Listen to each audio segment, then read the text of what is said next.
نصوم نهارنا حبا وشوقا ونرجو العفو من رب الأماني۔ ایک ہوتا ہے کسی شخص کا عمر بھر کسی کرامت کا انتظار کرنا، کسی خزانے کے دریافت ہونے کا انتظار کرنا، کسی شخص کے مہربان ہونے کا منتظر رہنا، اور ایک ہوتا ہے کسی کا جد و جہد کرنا، کوشش کرنا، محنت کرنا، آگے بڑھنا۔ ان دونوں چیزوں کے اندر بہت بڑا فرق ہے، اور جتنا بڑا فرق ان دونوں چیزوں میں ہے اتنا ہی بڑا فرق ان دونوں کے نتائج میں بھی ہے۔ اگر کوئی جد و جہد کرتا ہے، محنت کرتا ہے، کوشش کرتا ہے، ہمت کرتا ہے، تو اللہ تعالیٰ کا قانون کرم یہ ہے کہ اللہ اس کی جد و جہد پر اسے ضرور اجر عطا فرماتا ہے۔ قرآن مجید نے ارشاد فرمایا والذین جاہدوا فینا، فرمایا وہ جنہوں نے ہماری راہ میں کوشش کی، جنہوں نے ہمارے رستے میں جد و جہد کی، لنہدینہم سبلنا، ہم اسے ضرور رستہ عطا فرمائیں گے۔ کوشش کرنا، جد و جہد کرنا، ہمت کرنا، کسی مقصد کے لیے آگے بڑھنا، اپنی زندگی کو کسی مقصد کے تحت گزارنا، اور حصول مقصد کے لیے، حصول مشن کے لیے پھر کاوش کرنا، یہ مومن کی شان ہے۔ ہاتھ پہ ہاتھ دھرے بیٹھے رہنا اور کہنا کوئی نگاہ کرم ہو جائے، کوئی فضل ہو جائے، کوئی کسی طرح سے کوئی خزانہ میرے ہاتھ آ جائے، تو یہ وہ سوچ ہے جو آپ کو مزید کاہل کر دے گی، مزید آپ کو لے جائے گی اس رستے میں جو رستہ ناکامیوں کا رستہ ہے۔ آپ فضل کا انتظار ضرور کریں، نگاہ کرم کا انتظار ضرور کریں، لیکن جد و جہد بھی تو کریں، کوشش بھی تو کریں، اس رستے کا تعین بھی تو کریں۔ اس آیت کی تفسیر میں ہمارے مفسرین کرام نے بڑی خوبصورت باتیں بیان کی ہیں۔ فرمایا والذین جاہدوا فینا، وہ جنہوں نے ہمارے رستے میں جد و جہد کی، لنہدینہم سبلنا، ہم ضرور انہیں اپنے رستے کی طرف ہدایت دیں گے۔ تو فرماتے ہیں جو علم کے لیے جد و جہد کرے گا نا، اللہ اسے علم بھی ضرور عطا فرمائے گا۔ اور فرمایا جو شخص توبہ کرے گا، اللہ تبارک و تعالی اسے اپنے فضل سے معافی بھی ضرور عطا فرمائے گا، اور جو شخص نیکی کے لیے مخلص ہو جائے گا، اللہ تعالیٰ اسے اس کی نیکیوں کا بھرپور اجر بھی عطا فرمائے گا۔ اور جو میدان میں نکلے گا، کفر کے خلاف لڑے گا، اس کی تو ہر دو صورتوں میں کامیابی ہی کامیابی ہے۔ جیت کے لوٹ آئے تو مجاہد اور غازی ہیں، اور اگر اسی رستے میں اللہ کے حضور حاضر ہو گئے تو شہید ہیں۔ تو آپ کوشش جاری رکھیں، جد و جہد اپنی زندگی میں کوئی بھی مقصد اپنے ہاتھ لگائیں، پھر اس کے لیے کاوش کریں اور بھرپور جد و جہد کریں، بے مقصد زندگی نہ گزاریں۔ آپ کو پتہ ہے بعض دنیاوی چیزوں میں بعض لوگ الجھ کے رہ جاتے ہیں، کیوں؟ ان کا کوئی مقصد نہیں ہوتا زندگی کا۔ بعض لوگوں کو شہرت کی بڑی عجیب و غریب قسم کی ہرس ہوتی ہے، وہ سارا وقت اپنا ضائع کر دیتے ہیں، نہ عبادت، نہ روحانیت، نہ تقوی، نہ کوئی کسی قسم کی باطنی کیفیات۔ بس میں بھی ہوتا ہوں، میرا بھی ایک نام ہوتا ہے، ساری زندگی ضائع ہو گئی۔ اپنے لیے کوئی بہترین مقاصد تلاش کریں۔ آپ کے یہ جو چھوٹے موٹے جھگڑے ہوں گے، زندگی کے مسائل ہوں گے، یہ ویسے رستے میں رہ جائیں گے، آپ کو محسوس ہوگا یہ ہے ہی نہیں۔ لوگ جد و جہد کرتے تھے، صحابہ چلتے تھے، میلوں کا سفر، مہینوں کا سفر ہوتا تھا، پیروں میں چھالے پڑ کر ٹوٹ جاتے تھے اور زخم بن کر ٹھیک ہو جاتے تھے، پر ان کا سفر جاری رہتا تھا۔ بڑے زخم لگے، بڑے زخم ٹھیک ہوئے، پر وہ سفر جاری ہے۔ اپنے مقاصد کا تعین کریں۔ ایسا نہیں ہوتا کہ سارے رستے ہموار ہی ہوں، پہاڑی رستہ بھی ملتا ہے۔ ایسا نہیں ہوتا کہ سب رستوں کے اندر سڑکیں ٹھیک ہی بنی ہوں، ٹوٹے رستوں سے بھی گزرنا پڑتا ہے۔ ایسا نہیں ہوتا کہ ہر جگہ طبیعت آپ کی ٹھیک ہی ہو، بیماری اور تکلیف کے وجود کے ساتھ ہی آپ کو آگے بڑھنا ہے، پر شرط یہ ہے کہ کوئی مقصد دل میں ہو، کوئی لگن ہو، کوئی تڑپ ہو، کوئی خاص مقام ہو، آپ کا کسی طرف بڑھنے کا ذوق ہو۔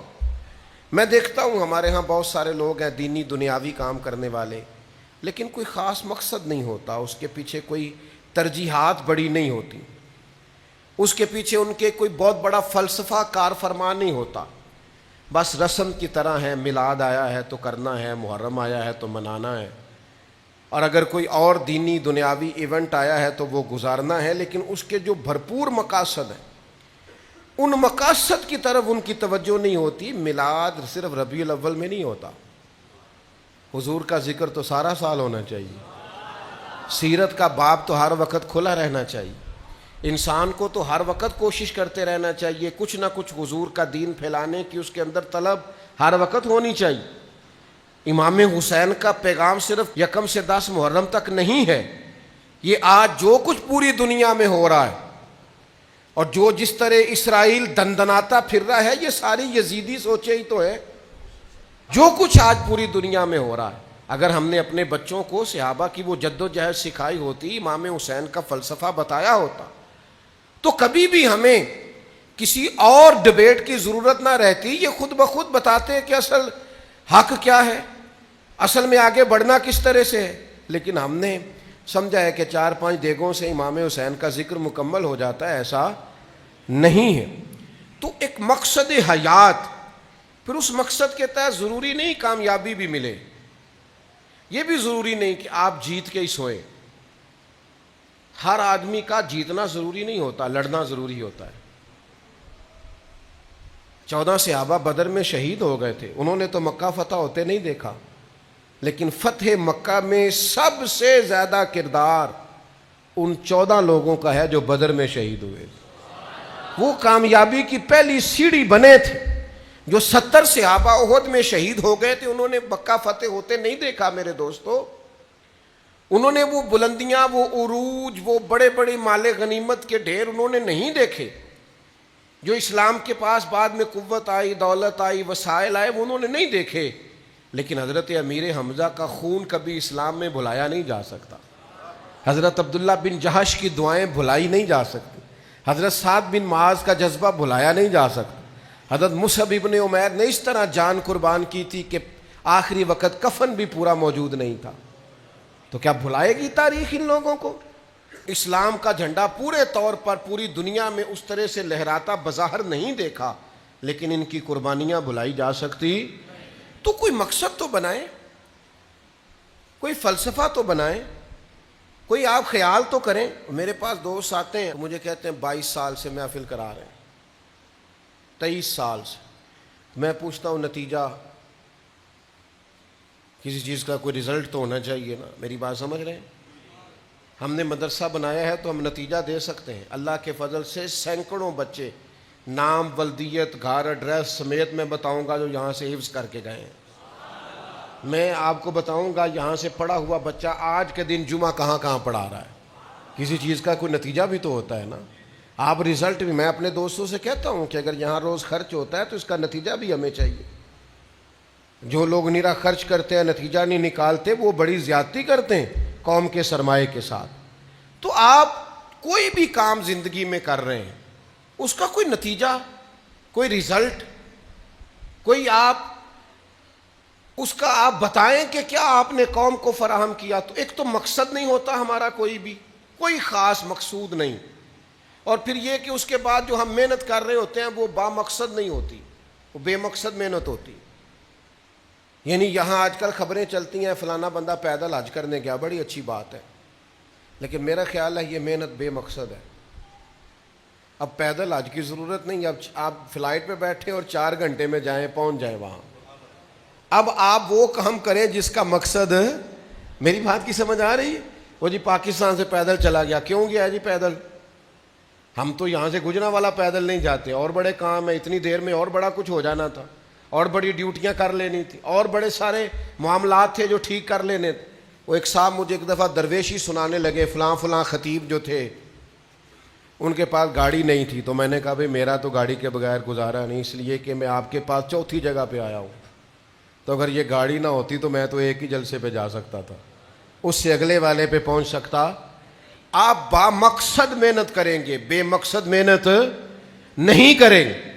آپ جتنے بھی کام کاج کریں گے پہلے تو جدوجہد کریں، بہانے نہ بنائیں میرے نصیب میں ہی ایسا تھا۔ اقبال کہتے ہیں عمل سے فارغ ہوا مسلمان بنا کے تقدیر کا بہانہ، تقدیر کا بہانہ کر کے تو یہ عمل سے فارغ ہو گیا ہے۔ بہانے نہ بنائیں، آپ جدوجہد کریں اور با مقصد کریں، پھر آپ کے راستے میں بڑا کچھ آئے گا۔ لوگ دھمکیاں بھی دیں گے اور بڑی دیں گے، لیکن یاد رکھیں جو گرجتے ہیں وہ برستے نہیں ہیں، اور جو برستے ہیں ان کو گرجنے کی ضرورت نہیں ہوتی۔ دھمکیاں لوگ دیتے ہی رہتے ہیں، دھمکیوں کا کیا ہے؟ دھمکیوں کا کیا ہے؟ مجھے بڑی اچھی بات یاد ہے، ہمارے ایک دوست ایک دفعہ تو ایک صاحب دوسرے ان سے ناراض ہو گئے تو ان کہنے لگے تو مینوں جاندا نہیں؟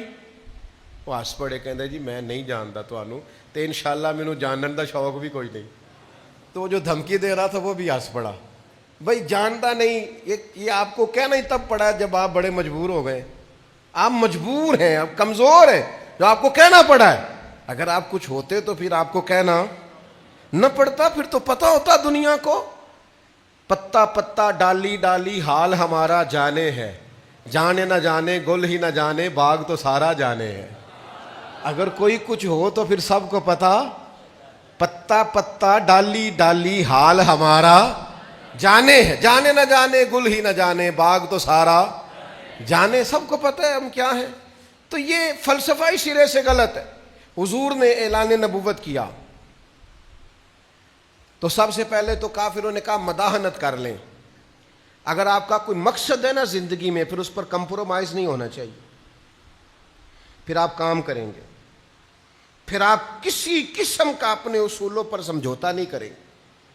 آپ پھر کام کریں، جب ضروری ہے کہ لوگ آپ کو اچھا ہی کہیں، یہ کوئی ضروری ہے؟ لوگ کبھی اچھا کہیں گے، کبھی برا کہیں گے، کبھی ٹھیک کہیں گے، کبھی غلط کہیں گے، لیکن آپ نے اگر کوئی مقصد بنا لیا ہے تو سب سے پہلے تو آپ کمزوری نہیں دکھائیں۔ اصولوں پر کوئی سمجھوتا کبھی نہیں، کسی موقع پر نہیں، زندگی میں نہیں۔ اپنے اصول بنائیں پھر ان پر ڈٹ جائیں۔ کفار مکہ نے نبی پاک علیہ السلام سے کہا سب سے پہلی بات کہ ہمارے ساتھ سمجھوتا کر لیں۔ یہ سورہ کافرون آپ پڑھیں گے نا، قل یا ایھا الکافرون، تو اس سورہ مبارکہ کی تفسیر آپ دیکھیے گا، تفسیر مدارک میں اور دیگر تفاسیر میں آپ کو یہ ملے گا۔ انہوں نے کہا کہ اللہ کے رسول صلی اللہ تعالی علیہ وسلم اس طرح کر لیتے ہیں، ایک سال آپ معاذ اللہ ہمارے بتوں کی پوجا کر لیں، ایک سال ہم آپ کے رب کی عبادت کر لیتے ہیں، تھوڑا بیٹھ کے کمپرومائز کر لیتے ہیں، ڈائلاگ کر لیتے ہیں، آپ ہمارے بعض بتوں کو مان لیں، ہم آپ کے خدا کو مان لیتے ہیں۔ اللہ کے رسول نے کیا فرمایا؟ فرمایا میں اللہ کی پناہ چاہتا ہوں ایک منٹ کے شرک کے ساتھ بھی، ایک منٹ کے لیے بھی یہ ہو سکتا۔ قل یا ایھا الکافرون لا اعبد ما تعبدون، او کافرو نہ تم اس کی عبادت کرتے ہو جس کی میں کرتا ہوں، اور نہ میں اس کی کرتا ہوں جس کی تم کرتے ہو۔ لکم دینکم ولی دین، تمہارا اپنا دین ہے اور میرا اپنا دین ہے۔ خاص ہے ترکیب میں قوم رسول ہاشمی۔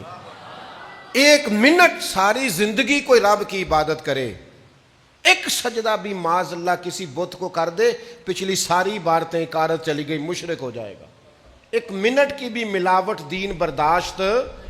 سمجھوتا کیسے کر لیتے ہیں لوگ اصولوں پر؟ نہ کریں سمجھوتا۔ آپ ذرا کھڑے ہونا سیکھیں، آپ تھوڑا ڈٹنا سیکھیں، آپ تھوڑا اپنا مورال بلند کریں۔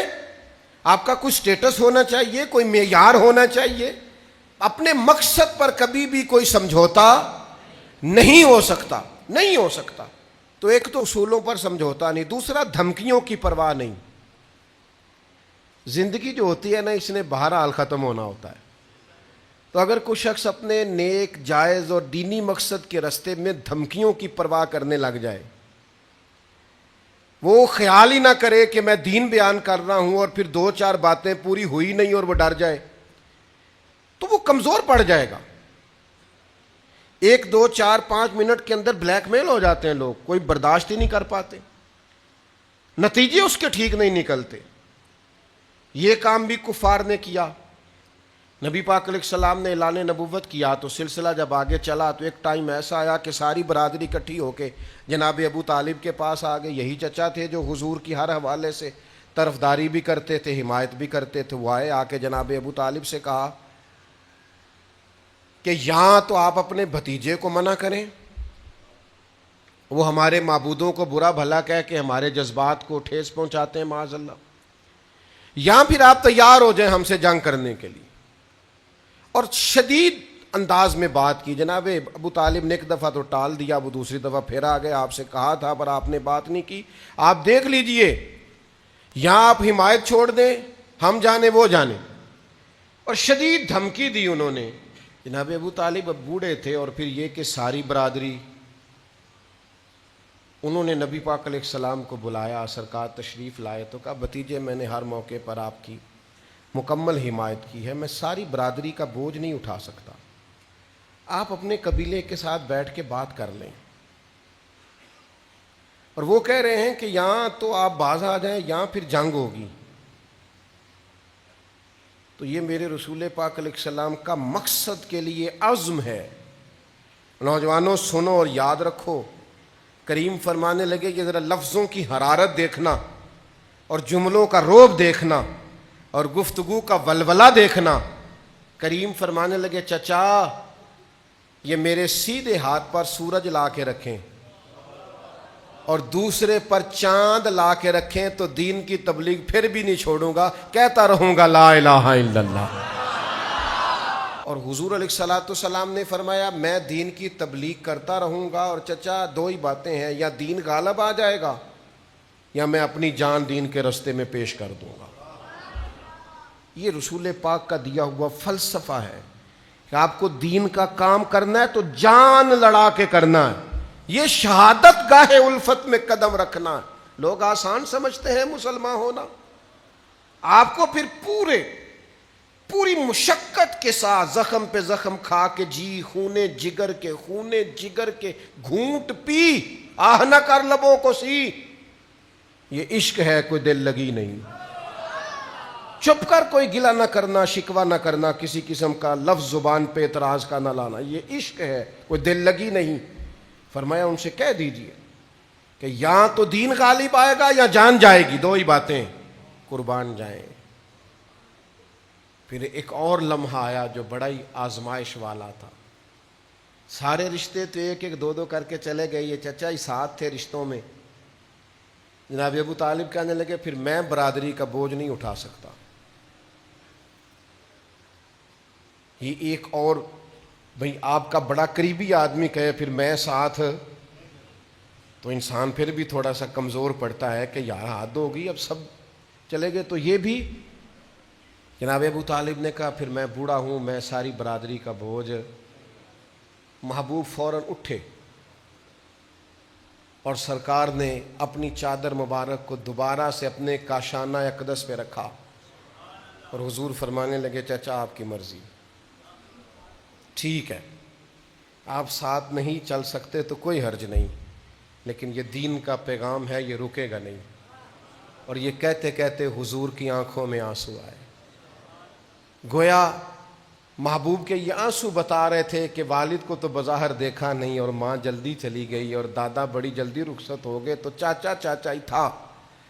تو آج آپ بھی نہیں تو چلو کوئی نہیں, تو پھر مقصد تو مقصد ہی ہے, اس میں کوئی چیز نہیں دیکھی جائے گی. محبوب 2 قدم چلے تھے کہ چچا اٹھ کے کھڑے ہو گئے اور کندھے سے پکڑ کے سینے سے لگایا. فرمایا بیٹا جو من میں آئے کر, تیرا چاچا تیرے ساتھ ہی رہے گا, تیرا ساتھ نہیں چھوڑوں گا, میں تیرے ساتھ رہوں گا. میں اکیلا ہی چلا تھا جانب منزل, مگر لوگ آتے ہی گئے, پھر قافلہ بنتا گیا, پھر مل جات. مقصد کی دھمکی دیں گے لوگ, آپ کو بڑا کچھ کہیں گے, بڑی آزمائش ہو, بڑا کچھ ہوگا.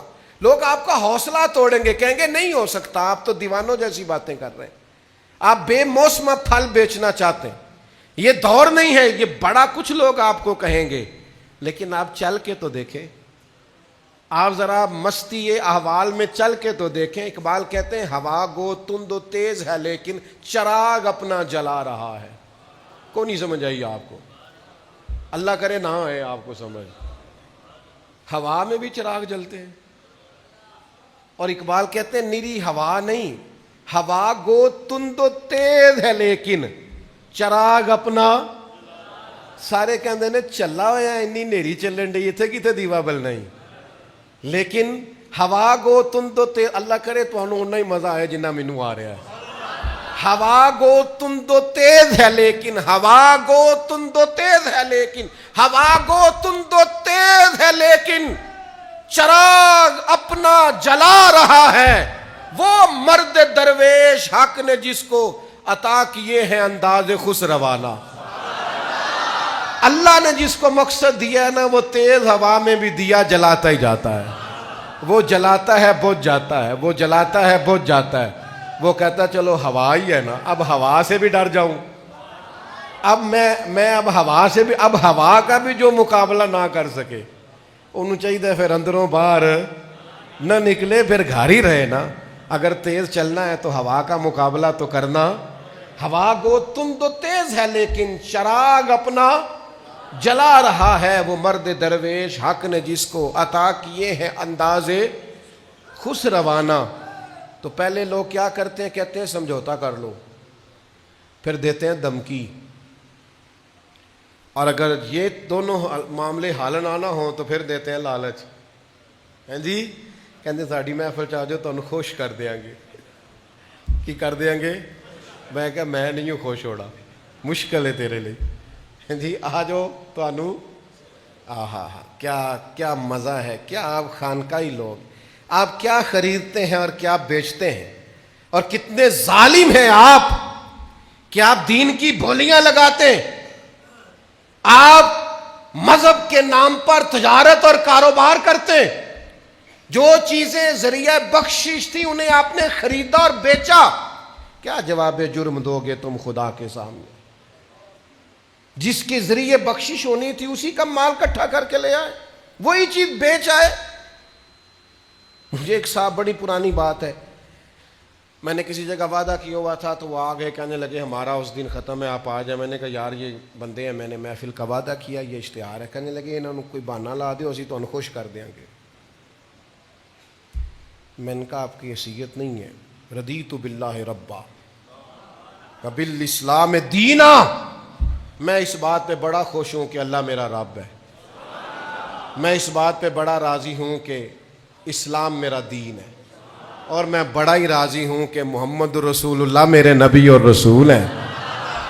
اس سے زیادہ خوشی ہم نے کیا کرنی؟ آپ ہمیں کیا خوش کریں؟ جائیں اپنا راہ لیں. آپ کس طرح کی بات کرتے ہیں آپ نے سمجھے انہیں چیزوں کو.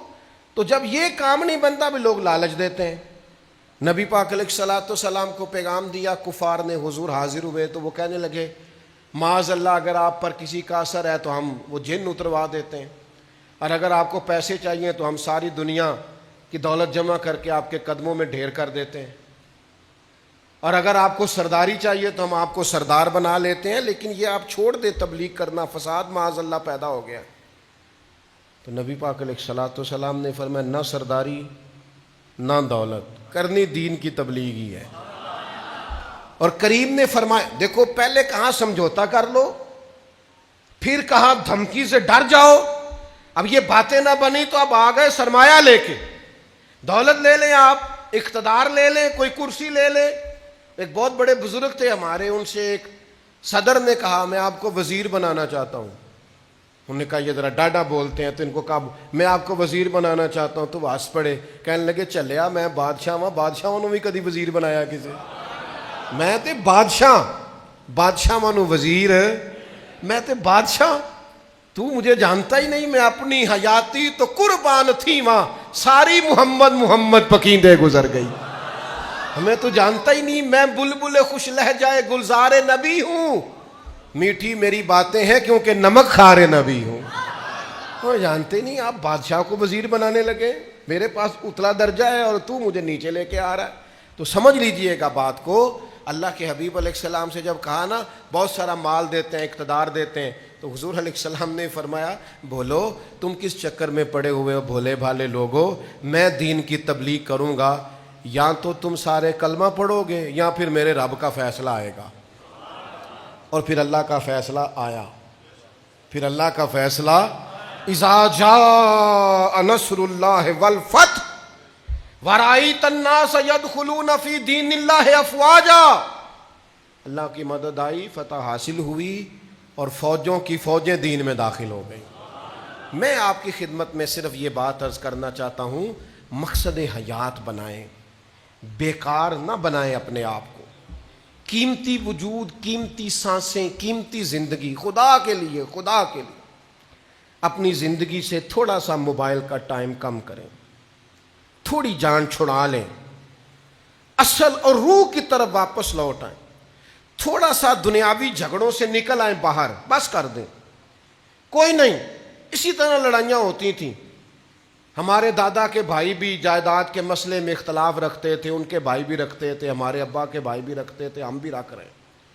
یہ شریکہ برادری چلا آ رہا ہے. یہ صرف ایک بی بی دنیا میں ایسی تھی جن کا جھگڑا کوئی نہیں تھا, جناب حوا کا, کیونکہ نہ ساس تھی نہ کوئی ناند تھی. باقی کسی جگہ اللہ ماشاءاللہ کوئی مطلب گنجائش نہیں ہے, کام چلتا ہی رہتا ہے. تو اس میں الجھ جائیں گے کیا ہم؟ چیزیں چلتی, کوئی آپ کو اچھا کہے تو تیز نہیں دوڑنا, کوئی برا کہے تو روک نہیں جانا, کام کرنا ہے جیسے جیسے بھی ہو. تعین کریں. نوجوانوں سے کہوں گا کہ زندگی میں, اور آپ کوئی مقصد بنا لیں, آپ اچھے ڈاکٹر بن جائیں, کوئی عرض نہیں. میں ایک ایسے ڈاکٹر صاحب کو جانتا ہوں, انہوں نے اپنا نمبر دیا, مجھے کہنے لگے کہ آپ فون کر لیں. میں نے کہا کس وقت؟ کہنے لگے میں ایک درویش کا ماننے والا ہوں, جس دن MBBS کیا تھا مجھے انہوں نے کہا تھا اس کو مقصد قوم کی خدمت بنا لو, یہی تمہاری طریقت ہے, یہی تمہاری روحانیت ہے, یہی تمہاری اصل ہے, یہی تمہاری منزل ہے. کہنے لگے پیر صاحب جس دن کا موبائل لیا ہے 24 گھنٹے میں کبھی ایک دفعہ بھی بند نہیں کیا. کسی وقت بھی کسی مریض کو حاجت پڑ سکتی ہے, ضرورت ہو سکتی ہے, سونا ہے قبر میں سو لیں گے. آپ کوئی مقصد تو بناؤ نا یار, کوئی ڈیوٹی تو کرو, کوئی کر لو, آپ کوئی ذہن بنا لو. آپ یقین کریں مجھے تو اس ٹائر والے پر بھی بڑا ناز آتا ہے کہ جو رات کو دکان بند نہیں کرتا اور اسی دکان کے باہر چارپائی بچھا کے سو جاتا ہے. کوئی اٹھا کے کہتا ہے ذرا ہوا بھر دو. اگر وہ رات کو وہاں نہ سوئے تو کتنے مسافر رستوں میں رہ جائیں, جن کے ٹائروں میں ہوا نہ ہو, گاڑیوں میں, وہ کیسے جائیں گے؟ مقصد تو بنایا نا اس نے یار. ہر شخص ایک مقصد کے لیے بیٹھا ہے. کوئی مقصد بن جائے, زندگی کسی کام لگ جائے. ضائع ہو گیا بڑا ٹائم, باقی کا ضائع نہ ہو, کچھ کر گزریں, کوئی ڈیوٹی ہو, کوئی خدمت ہو, جو ہم کر سکتے ہیں وہ ہم کریں.